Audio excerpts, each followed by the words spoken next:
რეჟიმის თანამშრომლობა იხუბრა კიდეც. თქვენ ეს ვიხართ ხო? ბევრ საუბრობთ არა ჩივით და კრიტავთ, ანუ კრიტს ახლა გავმარდა ეს არის საპროტესტ რეჟიმი. ანუ თქვენ საპროტესტ რეჟიმი გემუქრებათ და კრიტავთ. და ვიფიქრე იხუბრათ ხო? გამოსავალი რა არის ამ ყველაფრიდან, რომ აღარ ექცეოდნენ პატიმრად ესე საშინლად პატიმრებს. და აღარ იყიდებოდეს ენგურგესი, ამას ვინც მეტყვის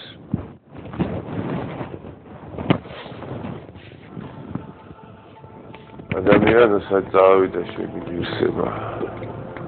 თუ ქართველებს გაიცხოვრება არ გვიღირსება.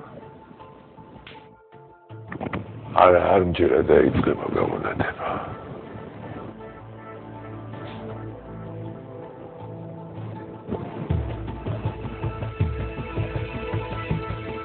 დავიტირო უჩამჩირე სოხუმი თუ გაგრა. ვერ გამოვყოფეთ ბიჭვინთას ნენატრება მაგრა. თუ ვიტირო ალახაძე, ლიძავა ან რიცა, ეს 64 საქართველოს თვითონ ღმერთმა მიცა. ნოე ჟორდანია წერდა, რომ ქართული პრესა ერთიანად გათახსირებულია როგორც გონებრივად, ისე ზნეობრივად. იმას აღარავით არის უმაღლესი იდეალი არ იტაცებს, არ აფრთოვანებს და წვრილვან უმნიშვნელო რამეებში ქართული თავდაღმართში სწრაფად ეშვება და სამარის კარს უახლოვდება. და აბაშიძე, რატომ მოხდა, რომ ჩვენი ბრწყინვალე და ამაყი ინტელიგენცია, როგორც ნიშნის მოგებით წერდა ერთ-ერთი პროტესტანტი, ამ ძაფრი პოლემიკისა და ილიას საჯარო გამათრახების დროს დუმარე მაყურებლის როლით დაკმაყოფილდა. მართლა სად იყვნენ? ჩვენი ბრწყინვალე ინტელიგენცია საკვირველია თან იმდროინდელი ინტელიგენცია. ძალიან ბევრის ჩამოთვლა შეიძლება მართლა. როდესაც ილიას საჯაროდ ამათრახებდნენ გაზეთები სოციალ-დემოკრატების, რომ გვერდში ამოდგომოდნენ მას. არ იყვნენ. შეიძლება გაგიჟდეს რა, შეიძლება გაგიჟდეს და გადაირიოს კაცი და თქვენ გაიხარეთ რა. გიორგი გაჩიჩილაძე, იგივე უცნობი, საქართველოს მოქალაქე, 42 წლის, 2009 წლის 20 იანვარს პროტესტის ნიშნად საკუთარი სურვილით აღიკვეთა თავისუფლება და გახდა საკანი ნომერი 5-ის პატიმარი. მის, რომ ბოლო წლებში განვითარებული პოლიტიკური მოვლენების შედეგად საქართველო გადაიქცა ციხედ. ცხოვრობს საკანში მანამდე, სანამ საქართველო არ გათავისუფლდება რეჟიმის ტყვეობისგან. საკანი ნომერი 5-ის პატიმარი შეიძლება გახდეს ნებისმიერი მოქალაქე და იცხოვროს უცნობთან ერთად 24 საათიდან 72 საათის განმავლობაში. ნებისმიერ მოქალაქეს, რომელიც იზიარებს პროტესტის ამგვარ ფორმას, ან გააჩნია განსხვავებული პოზიცია, შეუძლია პირისპირ ესაუბროს საკანი ნომერი 5-ის პატიმარს აიმნისტიის განკუთვნილ დროს. მოაფიქსირეთ თქვენი აზრი და პოზიცია SMS შეტყობინების სახით ნომერზე 2060. თქვენს გზავნილებს გიორგი გაჩიჩილაძე შაბათს, ღამის 12 საათზე პირდაპირ ეთერში წაიკითხავს. კვირას ღამე პატიმარი მაყურებლის სატელეფონო ზარებს უპასუხებს. ვახდით რეალური პროტესტის რეალური მონაწილე. იფიქრეთ, იმსჯელეთ და იგამათეთ ჩვენი ქვეყნის მომავალზე. საკანში ნომერი 5.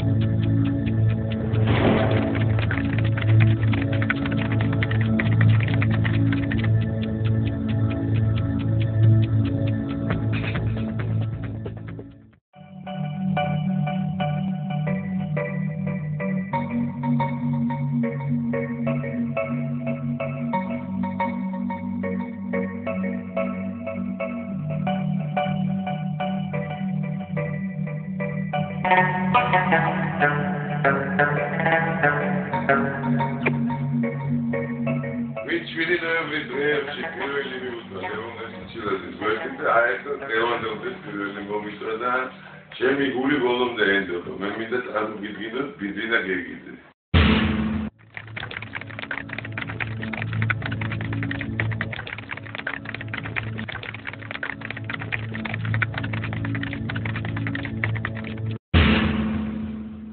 როგორ ახლა? მე არ გეშევ, შენაში. ხამე გეძინა? ვერ მეძინა ბიჭო. გუშინდელიდან ცოტას ნერვიულობდი და ამის ნერვიულობდი, მაგრამ მე თვითონ ხე შევეშვიე რა. ვიცი ხო ვინ რა არის და როგორ მაშინ როგორ მაგრამ იქ აი ხო კარგად ხედა უფრო. ეს არის მიშა? ეს არის მიშა. შენ კი შეეჩვი. აუ ყველა კამერებია, ხო? შენ შეეჩვი რა, არანაირი პრობლემა არ არის რა. ვანას არ აძლევენ პატიმრებს და პრობლემები შეიძლება არ ვიცი და დავარბი ვანაო. მაინტერესებს უბრალოდ ვანაოს აზრი ხა გადაცემაზე. რა ის არის? პროგრესული აზრი. ვანაოს? პროგრესული. ხო. იმედი უნდა იქონია რომ პროგრესული აზრი. იმედი მქონია, იმიტომ რომ ვანოს იმედი მაქვს მაინც საბოლოო ჯამში, იმიტომ რომ საბოლოო ჯამში მაინც ხო იცი. ძალიან ერთობაშია, როგორც სიძახია. დღეს იყავი რა არის გასიმა. არა. ხო არ მეკუთვნის რა. არ მეკუთვნის ერთი საათი სწავლუკა. გასეირნება, მაგრამ დღეს არ გავსულა, იმდენად რამდენადაც არ ვიყავი ამის ხასიათი. სოზარი ყავდა რაც ყველაზე მთავარია. სოზარს უყურე და ისო რაღაცებზე ძალიან მნიშვნელოვანი პოზიცია, აზრი თავისი თქვა, მაგრამ ისე უშვილია. მინდა მაყურებელს შევახსენო, რომ ბიძინა გეგიძე არის ერთადერთი ის ადამიანი, ვინც ამ წლების განმავლობაში ქართული რეგბის სახელი დააბრუნა. და რაღაც მოხდა, რაღაცეები პრობლემები, როგორც ყველა ფედერაციაში მოხდა აბსოლუტურად სპორტის ნებისმიერ სახეობაში და ბიძინა გეგიძე წამოვიდა. აი ეს შეცდომას ვეძახე, ეს ძალიან ჩემთვის ძალიან ახლა გულსო გატკეს, ხო რა თქვა, რომ ხედავ რომ აი ხელისუფალია, ხო, ხელისუფლებაა და შენთვის შენ მოხდოს არ მოხდოს ეს კიდე სხვა რამეა. რომ ხედავ რომ ვიზა მიმართულად, ხო? აი სპორტის სამყარო, თავისუფალი სამყარო არის სპორტის სამყარო და რაღაც ლანსილამაზე და იქ არენაზე წდება, ხო, ის კაცურ ჭიდილში ყველაფერს რაგბში. მithumetes რაგბში და დრო რომ გადის ყველაფერს თავის ადგილს მიუჩენს. იმიტომ მე მახსოვს, აი რუსებთან მოგებაზე, მე მახსოვს ეს ყველაფერი. აი პირველად დინამოს სტადიონზე რუსებს რომ მოუგეთ, აი ისეთი ამაყი ვიყავი მაშინ შენს გვერდზე ვიდექი და აი აღარ ვიცოდი რა მექნა და იმის მერე რომ სოფლიოს თასზე რომ გავედით და პირველ გასვლაზე მაქვს მე ლაპარაკი, საიდანაც მოხდა აღზევება საერთოდ ქართული რაგბის, ხო? აი ესეთი ამის წამომწყებელ ადამიანს ეგეთი რაღაც როგორ უნდა გაუკეთო, იმიტომ რომ თავისუფალია შიგნიდან ელემენტარულად არ მესმის ეს ყველაფერი. არა მაქვს ლაპარაკი გვარებზე და სახელებზე და შენზე. ეს ყველაფერი რაც მოხდა იმ შემთხვევაში, ოლიმპიური კომიტეტის შემთხვევაში, თასმების პარტიის შემთხვევაში, თუ რაღაცა, ამას ვიძახი დაუნახაობას და უმადურობას ელემენტარულს. ენგურგესის გაყიდვაზეც რომ მიდის ლაპარაკი, ხო? აკაც რაღაცნაირად თითქოს ორჯერ უფრო მეტად განვიცდი ამ ყველაფერს. ბაბუა ჩემთვის დაშენებულია ეს ენგურგესი თავიდან ბოლომდე. კაი ხნის განმავლობაში მე და ჩემი ძმა ზუგდიდში ვცხოვრობდით, პატარები რო ვიყავით. მახსოვს რომ ბაბუა ჩემი თვითონ თავის მძღოლისგან სესხულობდა ფულს, არ ყოფნიდა. და აი ეს ყველაფერი უცბად რომ იძახიან და რუსების ხელში განადის, ეს ჩემთვის რაღაც ორმაგად უფრო მტკივნეულია, იმიტომ რომ მახსოვს ის ზუგდიდის ქუჩები. აი მაინტერესებს ატეხილი არის ერთი ამბავი, ხო? რომ დაუშვათ, აოიე, რუსები ბომბავენ, მტრები არიან ისე ესა და ყველაფერს, ანუ იქითკენ მიყავს ყველაფერი, ანუ ხელისუფლებაზე მაქვს ლაპარაკი, რომ როგორმე შეუჩიჩხინონ, რომ კიდევ რაღაცა უბედურება დაგმართონ, ხო, რუსებს. მაგრამ ამ დროს მეორე მხრიდან ენგურგესი მართვაში გადაეცა ვიღაც აი რას ფიქრობ, ამ ყველაფერზე რას ფიქრობ? მე პასუხი არ მაქვს. როგორც მაშინ ჯეროდა შე რომ გამახსენე იგივე თქვა რეგბის აი რაც ჩემთვის ძალიან ის იყო, ხო? ჩემი გული, სული ყველაფერი რომ